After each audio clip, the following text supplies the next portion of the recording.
এই নির্বাচনে এই যে পিয়ার শব্দটা অর্থাৎ আনুপাতিক হারে, অর্থাৎ যাদের কোনো নামস্য দল, আমরা একটা সিস্টেম একটা পদ্ধতির মধ্যে দিয়ে আমরা আসছি। এখন তো আনুপাতিক শব্দ দিয়ে কি এদেশের মানুষ এত হত্যাযজ্ঞ এতক্ষণ কি আনুপাতিক হারে এই পিয়ারের জন্য এসেছে?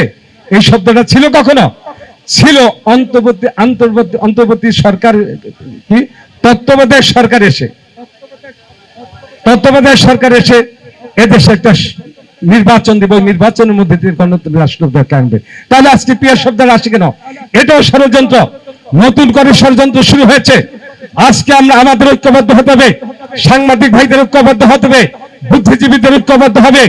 এটা দেশি বিদেশি আরেকটা ষড়যন্ত্র দেশের মধ্যে আমরা যেন আরেকটি নির্বাচন হতে না পারে, তত্ত্বাবধায়ক সরকারের অধীনে নির্বাচন হতে না পারে, জনগণ যেন না দিতে পারে, দেশকে ভিন্ন খাতে নেওয়ার জন্য আরেকটি ষড়যন্ত্র নির্বাচন, আরেকটি ষড়যন্ত্রমূলক সরকার আনানোর জন্য অনেক রকমের ষড়যন্ত্র করা হচ্ছে।